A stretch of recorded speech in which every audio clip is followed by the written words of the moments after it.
Good morning, everyone, and welcome into Wake and Take. It's your boy Jason, and we have some football to talk about today.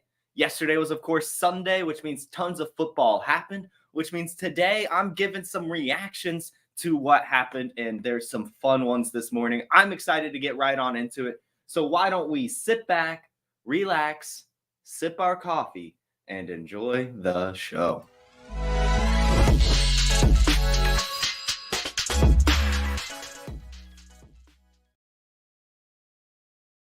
We're gonna see how this goes. As we've done this whole season, really, I've just made one overlay and kind of talked about it. This time, I made an overlay for every single player. So congratulations to the YouTube audience that tunes in and gets to see the full production. If you're listening on the podcast, if you're listening on Instagram, go to our YouTube, the Player Profiler YouTube, busting this out on there every morning as well. And you get a little extra visual element that's kind of neat. Get a little green screen action. Get a little picture frame action. It's fun. It's cool. It's neat. But I want to talk about some of my takeaways. And my first one, this was honestly before games even started. I was setting my lineups, looking at players. And as you guys know, I've been saying to sell Zay Flowers basically all season. And if you tune into the Trade Gods at all, we did a Trade Gods overtime last week where Zay Flowers was my sell of the week. So I'm just thinking about him. Thinking about some bargain bin players, as we talked about on the game plan on Saturday, and we were talking about Wan'dale Robinson being worth the risk maybe, as he should get a ton of targets, which, I mean, he got 6.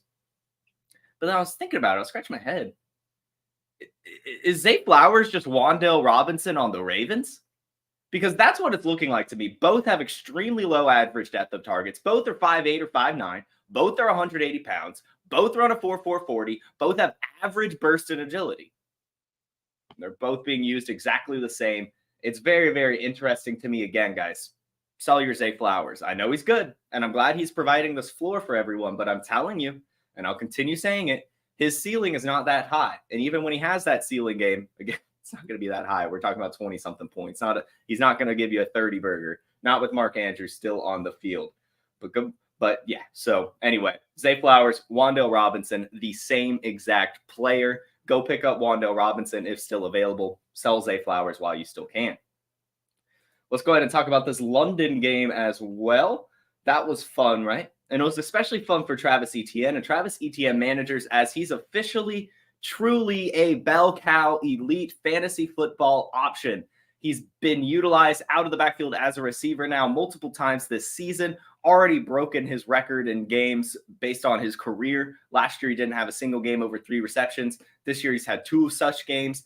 Yesterday, he finished with 4 receptions for 48 yards. And then on the ground, 23 carries for 136 yards and 2 touchdowns. Great performance from Travis Etienne, and we can expect a lot more of these over the season. He is scoring points. He's getting utilized heavily, and I do think that he's finally been unlocked. I mean, the way he was used in Clemson is very similar to how he's being used now in Jacksonville, and if you remember, him and T-Law have that chemistry. I'm excited that we're finally seeing this clicking. It's really, really, really nice. So congratulations to everyone that took that 3rd round shot on Travis Etienne. It is paying off in dividends, really. It's really, really nice.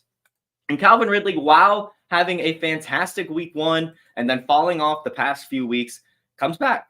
This week he finishes 7 for 122, leading the Jaguars receivers in yards and receptions. Christian Kirk right behind him with 6 receptions, but almost half as many yards, only 78 for Christian Kirk.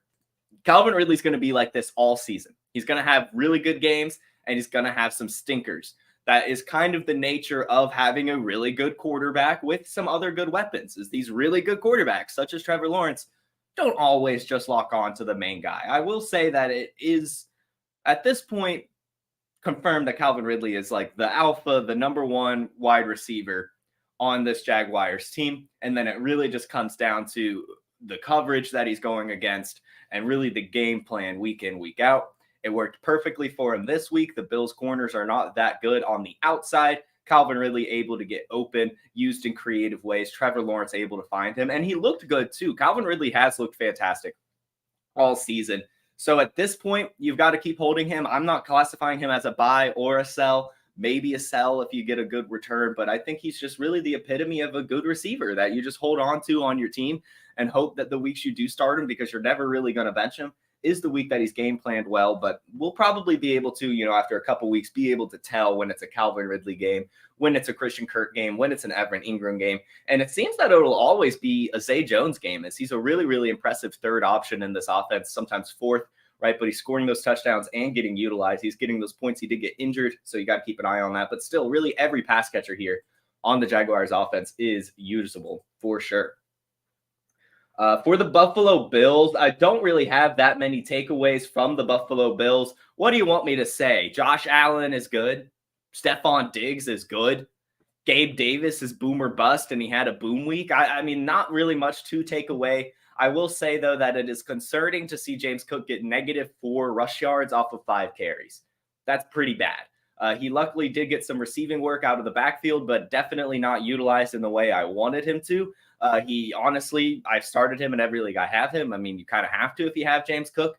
And it was a really, really disappointing Sunday for me. I hated seeing those points come up and then not even being utilized as they're coming back. You would expect some dump offs or something. It just was not happening. So that's kind of a concern, but I think it'll be okay. The Jaguars have been pretty decent against running backs, so I'm not going to panic yet. But if he has another negative yards off of multiple carries, that is not good, not a good sign.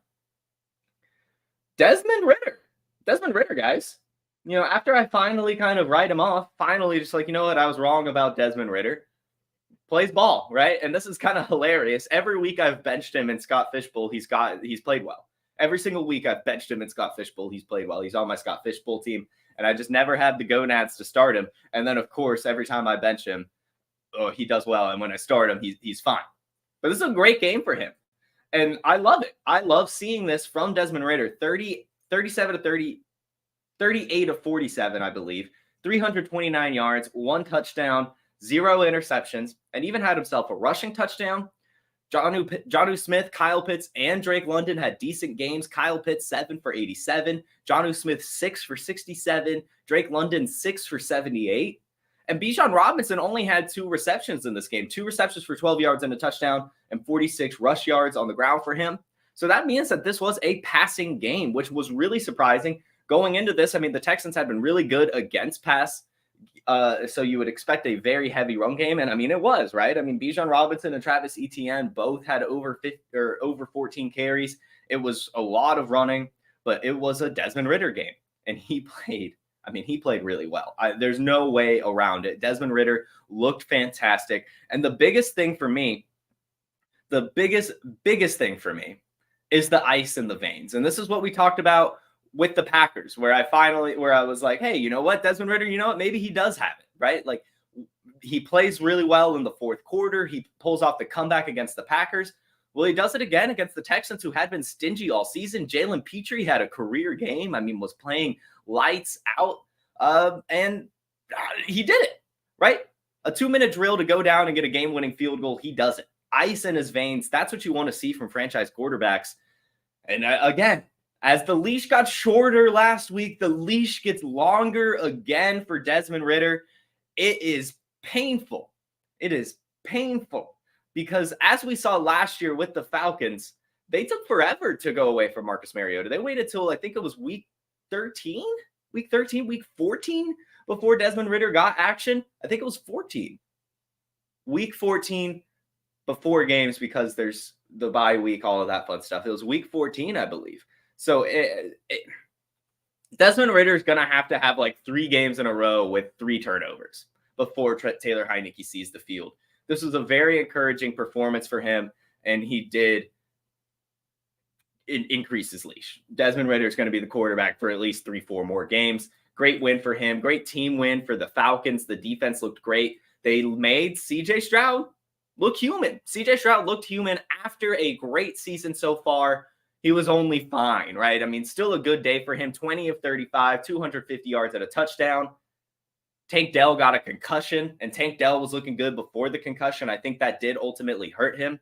Dalton Schultz was the leading receiver, 7 for 65 and a touchdown. This was his first game with more than 4 receptions and 45 yards. And exactly as I called it, you had to bench Nico Collins this week. It did not work out.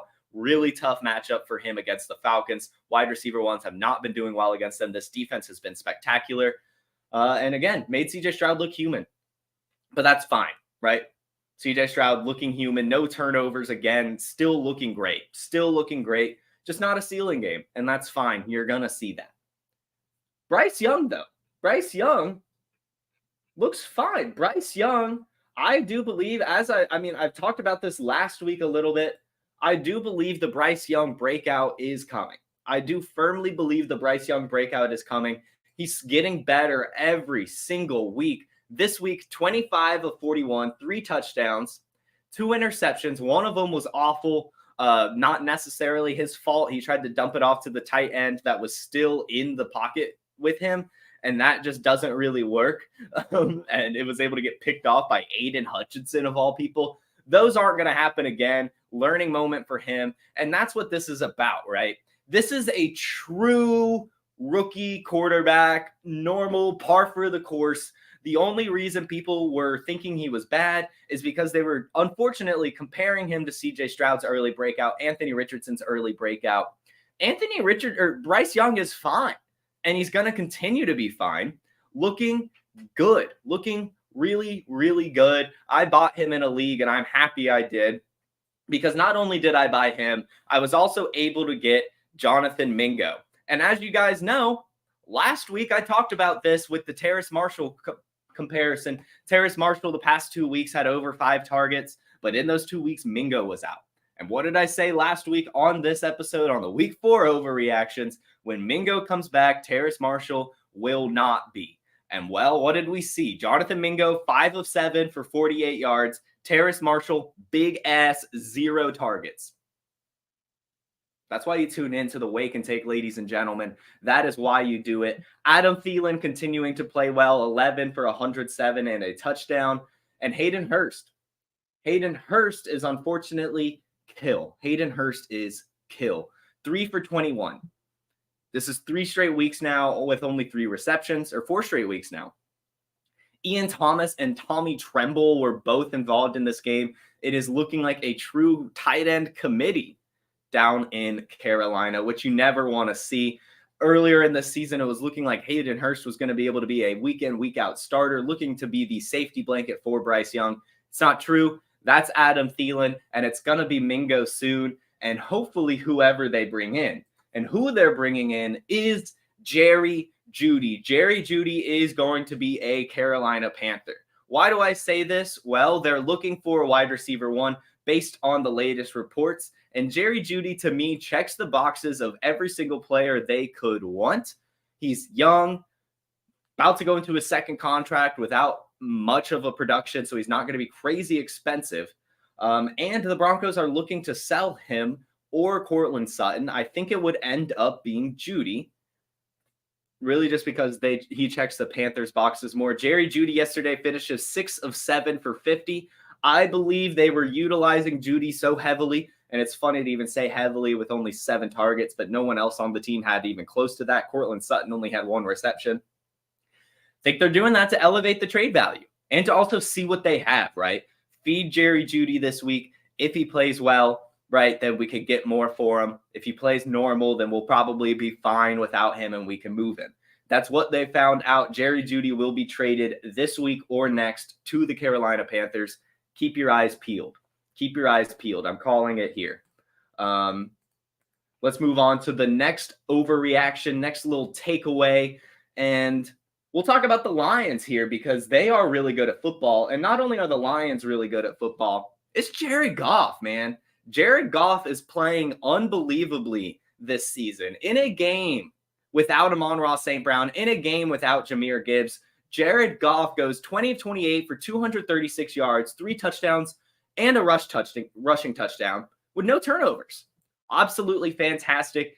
And it was Sam Laporta, of course, getting 2 touchdowns as expected without Amon-Ra St. Brown or Jahmyr Gibbs in. It made way too much sense for Sam Laporta to perform, and that's what he did. Sam Laporta, an awesome value this offseason. Congratulations to everyone that get him. I just want to go ahead and give that round of applause out. But just this Lions offense in general is spectacular. David Montgomery, 19 for 100 yards and a touchdown. Craig Reynolds even got himself 52 rush yards and a touchdown. Absolutely amazing. But you might be asking yourself, as I did, what did Jameson Williams do? This was Jameson Williams' first game back. Well, he finishes the day 2 of 3 for 2 yards. He had 47% of snaps, which actually isn't that bad when you put it into perspective. When you're like, oh, he only played 47% of snaps, that makes sense as to why he wasn't utilized that much, didn't get that much usage, didn't perform that well. Well, Josh Reynolds also only played 47% of snaps, and Josh Reynolds had 4 receptions for 76 yards and a touchdown. Khalif Raymond played 48% of the snaps and also was utilized a bit heavily. Now, I'm not writing off JMO for this, right? I mean, it was already expected that he wouldn't be utilized heavily. The Lions didn't even expect him to be ready for this game. It came out of nowhere that his suspension would be reduced. So I'm not panicking yet. I would use this opportunity to still try to buy him. I think that once he is fully ramped up, he will be special. It's just going to take a little bit more time. I was hoping they would just fully unleash him immediately, but they aren't. And I do think with Amon-Ra St. Brown back, that'll help him as well. Just when an offense is fully clicking, the pie gets larger. That's as Theo Greminger always says. So look for this to be a good value right now. Look to buy some Jameson Williams as he starts off slow, because once that stealing games happens, it's over. It's over. You're not going to be able to get Jameson Williams anymore. DeAndre Hopkins finally had himself a good game. DeAndre Hopkins finally played well. DeAndre Hopkins finishes the day with 140 receiving yards off of 8 receptions. This is in a game without Treylon Burks, so it does make sense. Now we know, right? If Treylon Burks is out, you can start DeAndre Hopkins with confidence. No problem. And Tyjae Spears is another big storyline here for the Tennessee Titans. Tyjae Spears scores I think it's his first touchdown. Maybe not. He scores a touchdown. And he has 7 carries for 34 yards and a touchdown, and also had 4 receptions for 35 yards. Passes the eye test as well. He just looks really good with the ball in his hands, and he's continuing to perform well. I like the dynamic between him and Derrick Henry. I think it's good. I think it's neat. And I do think that if anything ever happens to Derrick Henry, Tyjae Spears' opportunity will go up a little bit for sure. Not all the way, as I do believe that other running back there will still get some work. The name's slipping me right now. Who cares? But still, Tyjae Spears getting the receiving work, looking good on the ground as well, looking like a decent buy. Definitely going to recommend picking him up on tomorrow's waiver wire episode. In this same game, we unfortunately had an injury to Anthony Richardson. Anthony Richardson keeps getting hurt no matter what, right? It's his play style. It has to be his play style. Anthony Richardson is not able to stay healthy right now. I can't find the overlay. I know I made it. Okay. Yeah, Anthony Richardson just cannot stay healthy. He had a shoulder injury, left the game. Comes out that it was a grade 3 AC joint sprain per Ian Rappaport. With this type of injury, it is expected that he'll miss at least a month, and potentially more could land on the IR. And what this issue is more of a pain management, and also it's his throwing shoulder, so it depends on recovery, if he needs a surgery, all of that kind of stuff. They're waiting on an MRI to see the full severity of it. If he can avoid surgery, that's going to be really good news. Having to get surgery would put a damper on things. But guys, you have to use this opportunity to buy him. I know that you would be concerned given that he's been hurt basically every single game this year, and it's always something new as well. It seems to be he just plays a bit too aggressive. But hopefully, with this injury, the coaching staff is like, all right, Anthony, we get it. You're really good at football. You play tough, but you can't get hurt every week. Please, please, please think about getting hurt every week. And so I think that this will be a learning opportunity for him, and it'll be a good time for him to kind of reset. It's always good when you can watch a veteran quarterback operate your offense. I think Bryce Young, for example, learned a decent bit from Andy Dalton. As we can see, he's fed Adam Thielen in the same way that Andy Dalton did.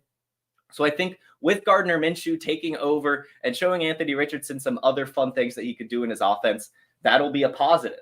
That'll be a really big positive for him. Gardner Minshew finishes the day yesterday 11 of 14 for 155 yards, no turnovers, and Josh Downs finished 6 of 6 for 97 yards. pretty good.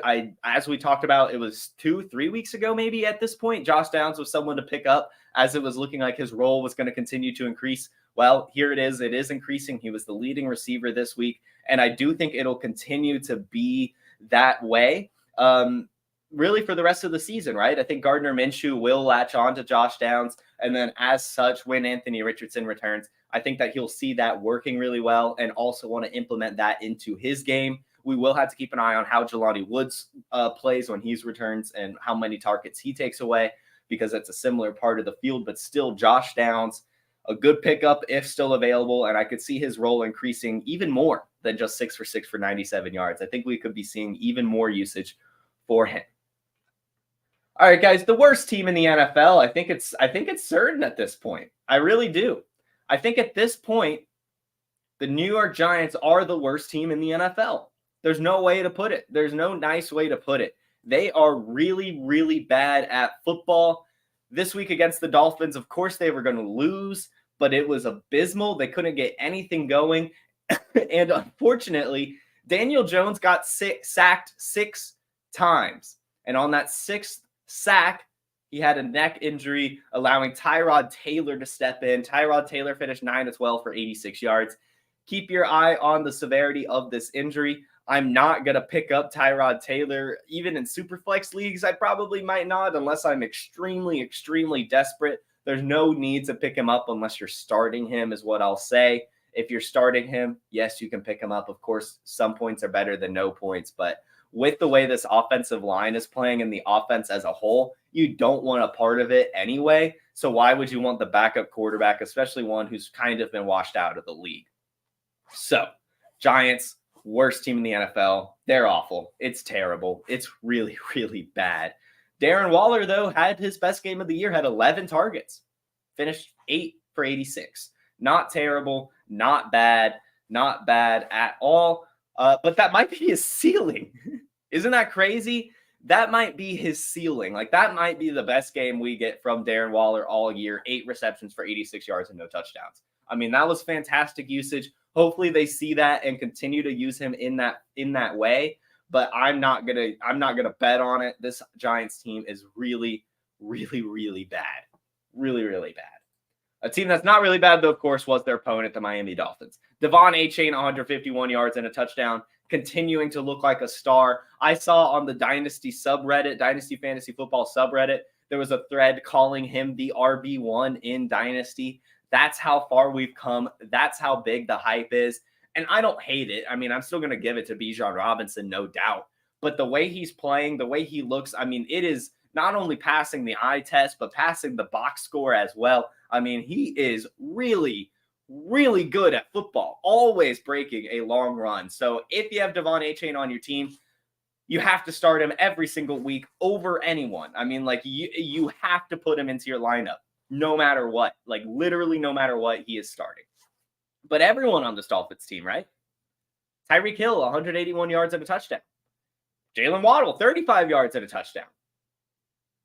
Raheem Mostert, 65 yards and a touchdown.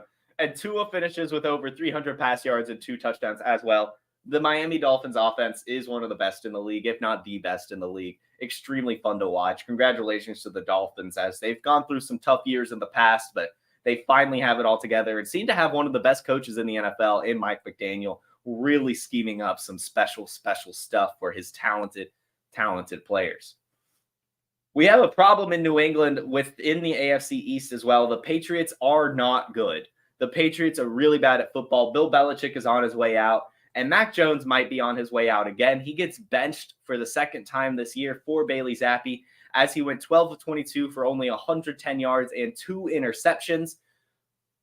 Ezekiel Elliott led the Patriots in receiving in receptions. Zeke had the most receptions among the Patriots, just couldn't get it done at all. Unfortunately, also Bailey Zappi didn't look good. 3 for 9 for 22 yards. So it could just be the Saints defense was fantastic and they just giving them fits. But still, Mac Jones does not look good. I don't know if it's Bill Belichick. I don't know if it's Mac Jones. I don't know what it is, but looking really bad, as is the entire New England Patriots, as they got shut out by the Saints, who aren't really that good. They're fine. But I am concerned. I mean, this is the Patriots, right? This is what they do. But I am a little bit concerned, just a little bit concerned about Chris Olave. Chris Olave now has back-to-back weeks that are bad. Last week he had 1 reception for 4 yards. This week he has 2 receptions for 12 yards. Granted, these 2 weeks have been with injured Derek Carr, which is a problem. You don't want your wide receiver being this bad with an injured quarterback. Derek Carr, 18 of 26 for 183 yards and 2 touchdowns. But Olave only 2 receptions for 12 yards. Not good. Not good at all. But Alvin Kamara is good. Alvin Kamara is a true stud. He's getting utilized really well. Kamara, 22 for 80 and a touchdown. Also 3 receptions for 17 yards. Of course, he wasn't going to have 13 receptions again. That was really, really spectacular that he was able to do that in his first game back.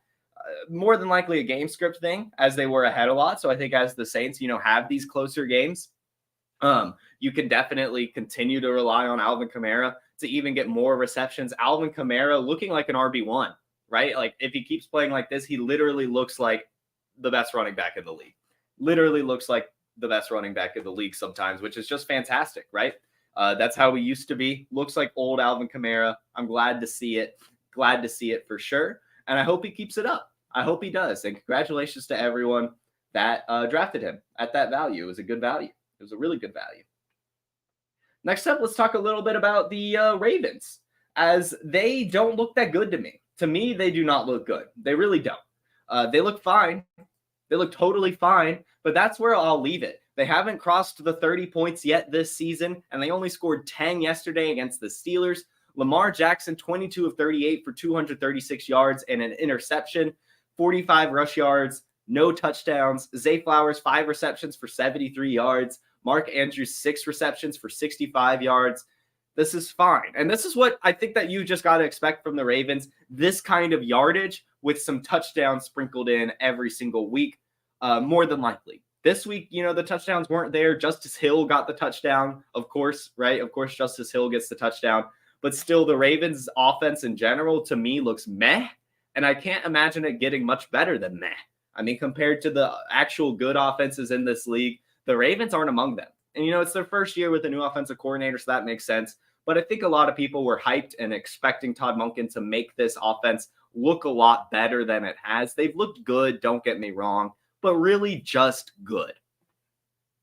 Someone else that's just good, and maybe not even that far, is Najee Harris. As Najee Harris continues to be not out-carried, but just really outproduced and similar usage, I guess is how I would put it. Him and Jaylen Warren are basically neck and neck. Jaylen Warren is doing better. Jaylen Warren, 9 for 40 and also 3 receptions for 39 yards. Najee Harris, 14 carries for only 37 yards and 1 reception for 3.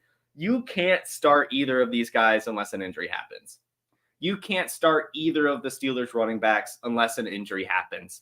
You can't. You've either got to start both and hope one of them pops off, or you start neither, or you see if an injury happens and you take one. But it's just ridiculous right now. Najee Harris is not looking good, and I'm sorry because I was expecting him to look good this year. I don't understand how he looked better last year with a Leash Frank injury. I think that's ridiculous that he looked better with a broken foot, but I guess that's just how he works. I don't know.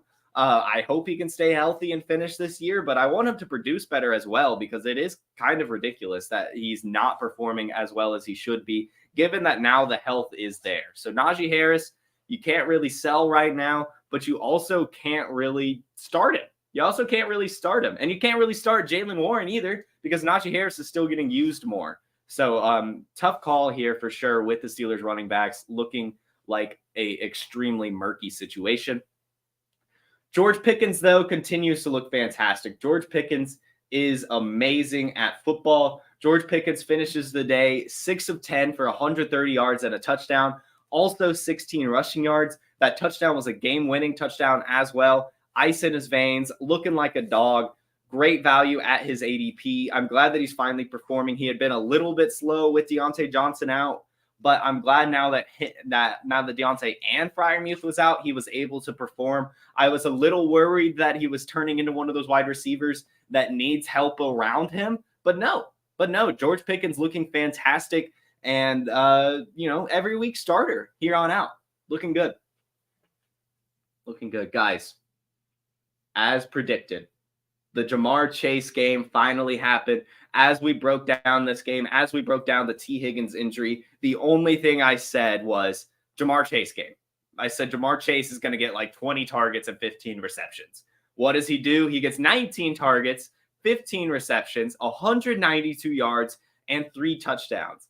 And it was so easy to expect, right? Joe Burrow, not 100%, although after this game, I think we could say he's 100%. He looked fantastic. But in that case, with the wide receiver out in T. Higgins, you rely on your playmakers. And with Joe Mixon not playing well, Irv Smith being injured all the time, that means it was going to be the Ja'Marr Chase game. And boy, was it a fantastic game from Ja'Marr Chase. In all the leagues I have him, I won those matchups, and really thanks to him. Just a remarkable performance, and there's going to be plenty more of those.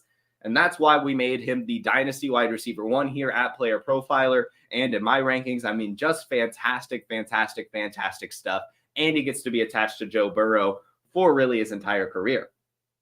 And Joe Burrow, as mentioned, looked fantastic as well. I think Joe Burrow is back, 36 of 46, 317 yards, and 3 touchdowns. He's got to be back. If you're playing like that, hitting the deep passes, it was really, really incredible watching them string some of this stuff together. And I mean, the Cardinals defense had looked good all year, right? I mean, they looked pretty damn decent. They had been really stingy. But, the Bengals giving it to him. Joe Burrow being Joe Cool, being Joe Burr, crushing it, giving a fantastic performance against the Cardinals.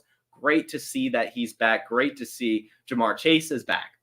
And then one of the things I did want to watch here is how the targets would be distributed with T. Higgins out. So here's a little takeaway on that front. Trenton Irwin got 10 targets, guys. Trenton Irwin. So he out-targeted Tyler Boyd, and he did a lot with it. Off of his 10 targets, he had 8 receptions for 60 yards. Very respectable performance. You can't complain about that at all. And then Andre Iosivas, one of the people I wanted to watch as he was a preseason darling and a decent profile, finished the day with 2 targets. Charlie Football had 0 targets. It's looking like both of those options, the rookie wide receivers they brought in, aren't going to be utilized until 2024. I was hoping they could, ramp up Iosivas, but they didn't. And Trenton Irwin played well enough that they can just continue rolling with that. Irv Smith isn't going to be a thing either. Irv Smith is just not going to be a thing this year. James Conner got hurt. He had been playing well all season, but now it's looking like he is battling a knee injury. The severity of it is unknown, but his backup, Amari DeMercado, is not that bad. He finishes the day 10 for 45 and a touchdown, and also had a 12-yard reception. Going to be someone you need to pick up as he will get a decent bit of volume. Keontae Ingram's been a little banged up as well, but even with Keontae Ingram back, Amari DeMercado was out-producing and out-snapping Keontae Ingram even when they were both on the field, so it is going to be the Ingram backfield if this injury is severe. It could be a committee, and there could be some value in both of them, but I'm going to take my shot on DeMercado first. Michael Wilson faded to nothing. After a great week for him, he only had 1 reception this week. Michael Wilson finishes the day, 1 reception for 18 yards. I was hoping he could keep things going, but, maybe the genie was out of the bottle. I mean, the Bengals defense is stingy in their own right as well. Rondale Moore and Marquise Brown both got utilized fairly heavily, so it just wasn't a Michael Wilson game.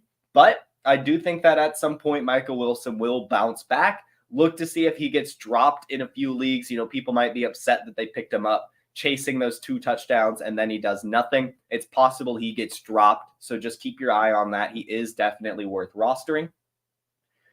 Let's talk about the Eagles as they are crushing it as expected, right? I mean, they were just in the Super Bowl, so I mean, it makes sense that they'd be crushing it. But it was DeAndre Swift again. DeAndre Swift again crosses 100 yards. He has 70 rushing yards, 38 receiving yards, 6 receptions, by the way. 6 receptions for DeAndre Swift.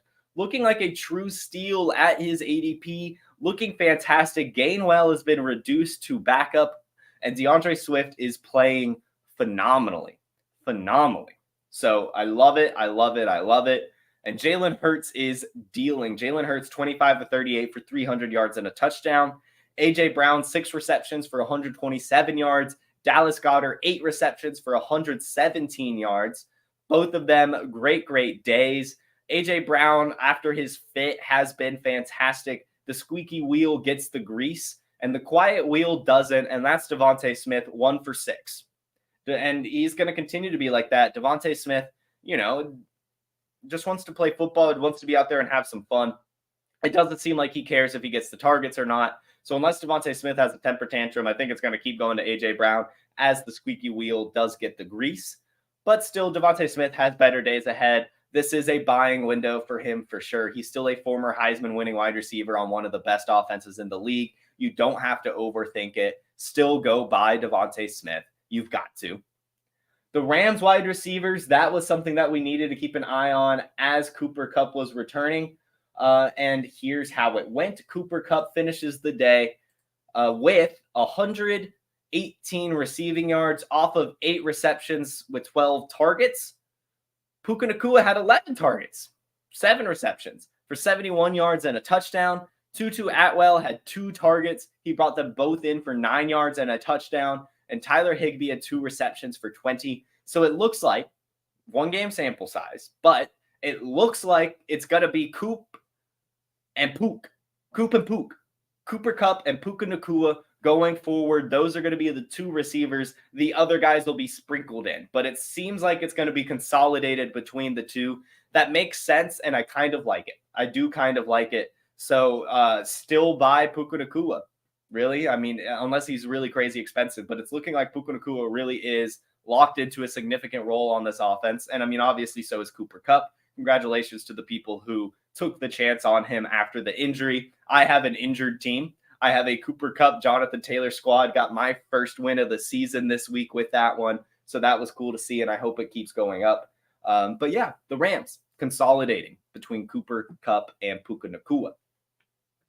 We had a Broncos game, and all year, right, the Broncos had been letting people beat up on them. So a lot of people, myself included, especially after he looked decent last week, expected Zach Wilson to keep things rolling against an easy defense. While he didn't, the Broncos made Zach Wilson go back to earth. Zach Wilson finishes the day 16 of 26, 199 yards, no touchdowns, and an interception. However, he did still feed his tight end. So guys, Tyler Conklin looking like a true value in every week starter, especially in tight end premium leagues. He leads the Jets this week with 67 yards. He's had 5 or more targets in every single game with Zach Wilson. They clearly have a connection together, but it doesn't matter. It doesn't matter because Breece Hall is back. Breece Hall is fantastic. Breece Hall finishes the day 22 for 177 and a touchdown. Also had 3 receptions for 17 yards. Breece Hall is phenomenal. Breece Hall is phenomenal. He is so good at football. We knew going into this game that it was going to happen. Everyone knew, right? I mean, they came out and said he no longer has a snap share against the easiest defense in the world. And this was the defense he tore his ACL against. So that's a little extra motivation for Breece Hall. And boy, did he capitalize. It was amazing. It was amazing. I'm glad he's back. Congratulations to everyone that bought him in this buy window. It has shut. No more Breece Hall buying. Jaleel McLaughlin looked pretty good. He looked pretty good. He finished the day 9 for 68 and also had 3 receptions for 21 yards and a touchdown. A good pickup. Looking like he's going to have a decent role when Javonte Williams returns as well, because he did better than Javonte Williams had all season. And looked good in the relief for Javonte Williams last week when he got injured. So yeah, look for McLaughlin to continue to produce, continue to be pretty decent. I liked it, looked good. That was a nice pickup last week. Nice pickup. Nice little guy, nice little story, right? Jaleel McLaughlin looking good, impressing at camp all offseason, and now he's impressing in real games, looking like the truth. And of course, the truth is Travis Kelce. Travis Kelce is none other than the truth. The guy gets injured, and what the initial diagnosis or what I read was that it was probably a low ankle sprain, but he gets that, and then goes out and scores a touchdown, finishes the day 10 for 67 and a touchdown. looking great. Travis Kelce is Travis Kelce and Taylor Swift, right? I'm sure that, that's a little extra motivation for him. Keep an eye on that injury though, because they do have a short week this week. So it's possible he misses this week again if this injury is pretty bad. Again, he did come back out and score a touchdown after getting injured, but still, you don't want to see those types of injuries, and they can end up being worse. The adrenaline does play into it here. So just keep your eye on it. If that happens, it's going to be like this, as it has been. Patrick Mahomes spreads the ball almost too much. Justin Watson, 2 receptions. Rashee Rice, 4 receptions. Justin Ross, 2 receptions. Kadarius Toney, 5 receptions. Noah Gray, 2 receptions. Jerick McKinnon, 2 receptions. Marcus Valdez-Scantling, 1 reception. Sky Moore, 2 receptions. Isaiah Pacheco, 1 reception. And Travis Kelce's 10 receptions. 10 different people caught the ball for the Kansas City Chiefs on Sunday. It spread too much. You can't start any Chiefs receiver not named Kelce. This is what I've been saying. I'm still selling Rashee Rice after he scores this touchdown. I don't care that he's locked into the true number 1 Chiefs receiver role. It's Travis Kelce. It gets spread too much. And if Travis Kelce retires, it's going to continue to get spread too much. They can keep bringing in these middling wide receivers, and Patrick Mahomes will make them look like superstars. Sell your Sky Moores, sell your Rashee Rices, sell them. You can't be confident starting a single one of them any week. You just can't. And guys, as I said last week, Cam Akers is going to happen. It's going to take some time, but it's starting to develop here. Yesterday, Cam Akers had 5 carries to Alexander Madison's 8. And this was a game that stayed competitive the whole time, really. I mean, they were trying to make a comeback for the most part. So, and Justin Jefferson was out. So they kind of had to abandon the run game. But still, just see them get similar usage and be similarly productive means to me that Cam Akers' role will continue to increase. They both averaged about 3 yards per carry. This is a committee going forward. I guarantee it. And then at some point, Cam Akers will be the bell cow once an injury unfortunately happens to Alexander Madison. Not wishing it on him, of course, but I really do think that Cam Akers will pop off at some point. I really, really do. So I mentioned JJ's hamstring injury. Here's all the people that caught the ball not named Justin Jefferson. Jordan Addison had 6 receptions. TJ Hawkinson had 5 receptions. KJ Osborne had 5 receptions. Brandon Powell had 4 receptions. Alexander Madison had 2 receptions. Johnny Munt had a reception. Cam Akers had 2 receptions. Someone else had a reception too. The text is too blurry for me on the screenshot I took for some reason. I don't even know the name. But basically, again, being spread out. But Jordan Addison, of course, is the one you want. Finishes the day with 64 yards and a touchdown. It's going to be like that, really, if Justin Jefferson is out, but also all season. It's Justin Jefferson, TJ Hawkinson, Jordan Addison, sometimes KJ Osborne. But Jordan Addison continuing to look good. Again, take Zay Flowers, get Jordan Addison. Take Zay Flowers, get JSN+. Both of these rookie wide receivers are better than Zay Flowers. Jordan Addison has already proved it. JSN will prove it at some point. But again, Jordan Addison looking fantastic, looking like a true value at ADP, looking like a good rookie draft, looking like a decent buy opportunity as well, as it's still kind of quiet. No like true like over-the-top performances here. Just looking good, just producing in a decent manner. And finally, our Sunday night football game. We'll start things off with Brock Purdy, as Brock Purdy is just spectacular. Brock Purdy has locked himself into the franchise quarterback and has also made himself known as more than just a system quarterback. He is a system quarterback in that, it helps him, right, being on the 49ers. But he's also just a really good quarterback. He finishes the day 17-24 for 250 yards and 4 touchdowns. Spread it around immaculately. Ayuk looked good again, 4-7 for 58. George Kittle, though, finishes the day with 3 receptions for 67 yards and 3 touchdowns. All of George Kittle's receptions were touchdowns. That's really, really neat. Really, really cool. I mean, these 49er weapons are spectacular, of course, helping Brock Purdy. But Brock Purdy is doing an excellent job finding the open receiver and operating this offense at a high level. Just want to give a round of applause to Brock Purdy. I really do. I mean, just a great, great, great story. And I love to see him continuously producing in the manner he is. And Jordan Mason, I think, might at this point have taken over the backup running back job. Elijah Mitchell was out, but Jordan Mason just looked good. Jordan Mason, 10 for 69 and a touchdown.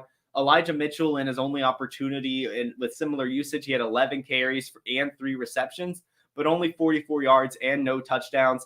And with Elijah Mitchell's injury history, how often he seems to be hurt, I honestly could see the 49ers just moving away from him or sprinkling him in a lot less, just hoping he can break one and using Jordan Mason as their true backup because he looked good and is a bit more bulky, can withstand the hits and the usage a little bit better than Elijah Mitchell can, at least seemingly based on how this thing has gone, Elijah Mitchell's injury history, and how Jordan Mason looked this week.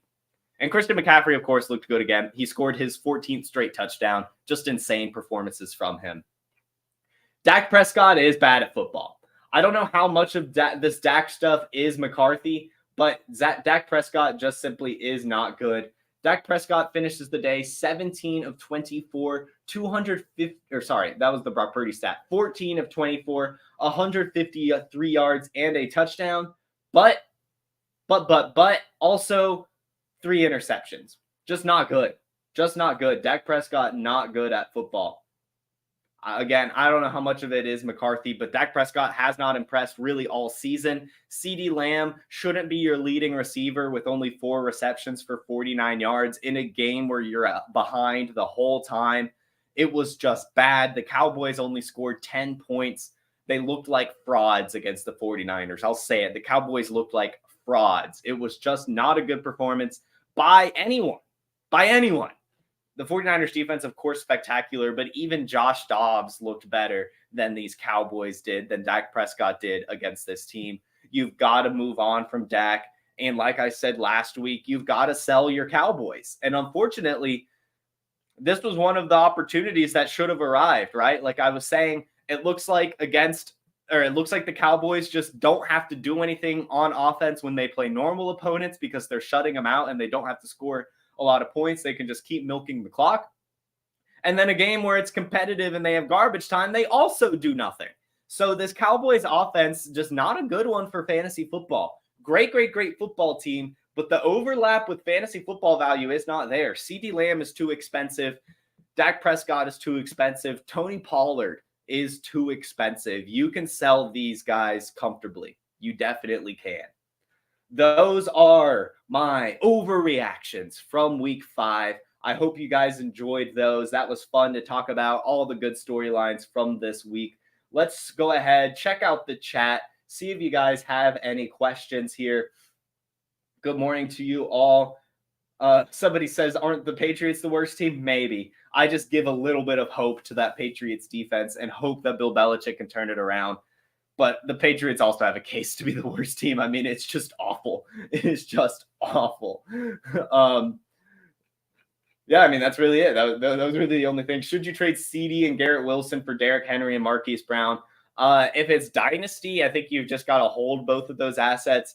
In redraft 2, I think you've got to hold. I would be looking for a more significant return for CeeDee Lamb and Garrett Wilson. But, I mean, it's not the worst in the world. I would maybe ask for, like, one more player to be thrown in around that same caliber, around that Marquise Brown range, I think would be someone good to throw in because I do think you're losing some value here for sure, Pat's Football. On Instagram, somebody asked what to do with CD. I think you should sell him. And that looks to be it. Sorry to someone here who comments that the Bengals are ruining their fantasy football tank. That does suck. You could have traded for Joe Burrow last week as a tank commander. Now it's looking like he's leaning you to revive your team, really looking to revive your team.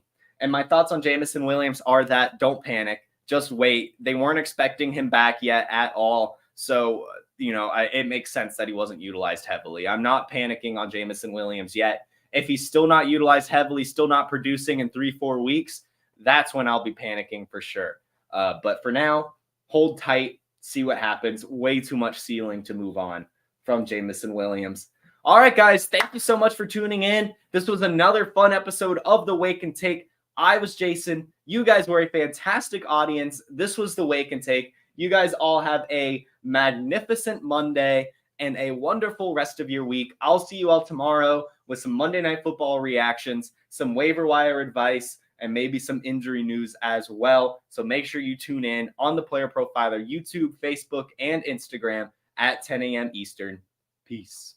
Hey, I want to take a moment to thank you for tuning in. It's important to me that all of our media be free. This is only possible because of you allowing a true independent sports media enterprise to thrive unlike any other in the business.